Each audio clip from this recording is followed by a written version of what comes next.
Magazine. And once again, we're on the road. It's the Tropical Smoothie Cafe Bowl, and tonight it's been just as good as the last bowl game we were at, the Independence Bowl, this past Saturday. And the thing that has really impressed me has been the offensive production of San Diego State. You cannot discount the first half performance of Lucas Johnson. He's been just amazing. Throwing the ball on the move and being able to find Jesse Matthews on more than one occasion. Matthews' dexterity catching the football, tremendous in the first half. He really got it done against some pretty good corners. Corey Mayfield Jr. has been one of the top corners for UTSA for a number of years now. And I think Matthews' body control has impressed in the first half. But Johnson's arm strength, throwing the football outside the numbers, and he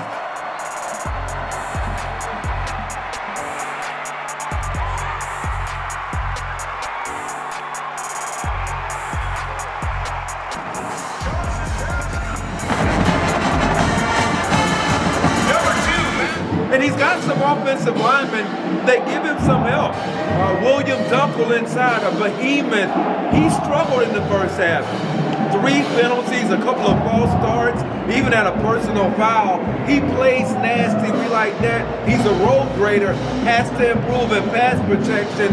In the first half, Jalen Hayes, who's a quick kind of 3 technique for UTSA, about 6'2", 290 pounds, a multiple year All-CUSA performer, got on an edge of him, and he had some problems. Actually negated a completion from Johnson, but again, Johnson's ability to throw the ball on the move to his left has been tremendous, as we already stated. Now, Greg Bell, the running back for San Diego State, we want to see more from him in the second half.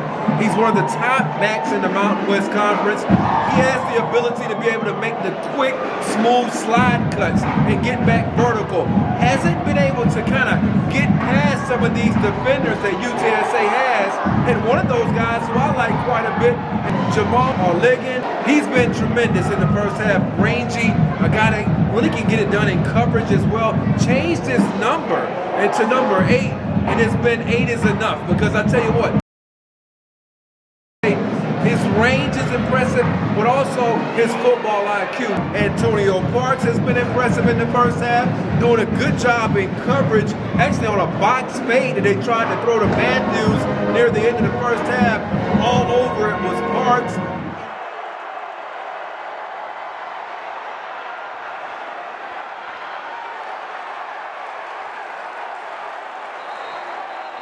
Now, Charles Wiley, about 6'2", 260 pounds, the Ole Miss transfer in this first half.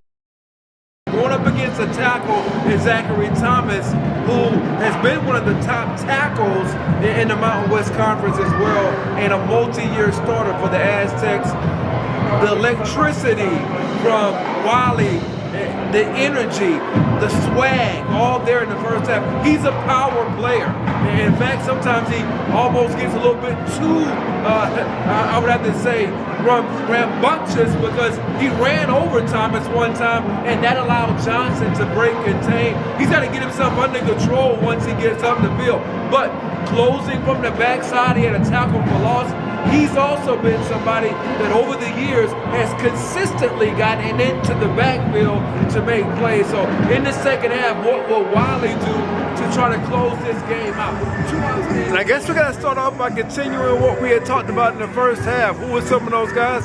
Jesse Matthews, one of the guys we talked about. He ended the game with 11 receptions for 175 yards, largely continued doing much of what he had done in the first half.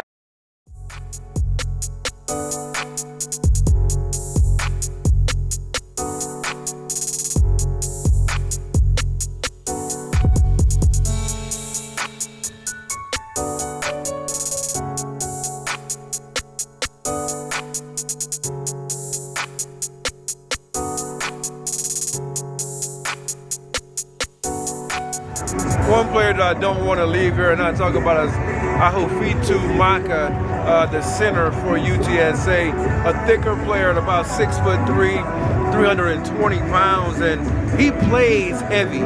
He's heavy-handed. I think he bends well.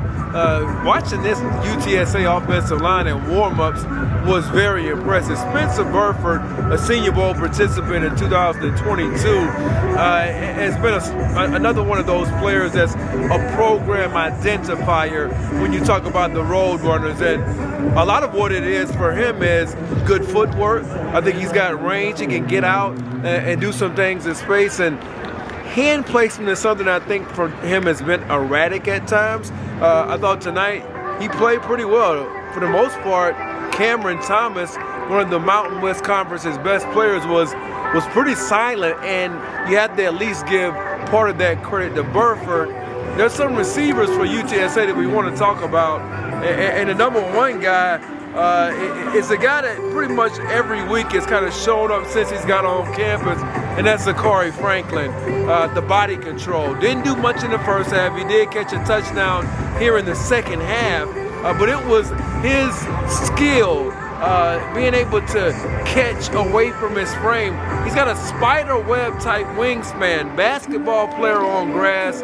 We combine him with Joshua Cephas, who was quiet tonight. Then you kind of have a pretty good receiving core with a triumph, really with a trio, because this year I thought DeCorian Clark came on, and at 6'2",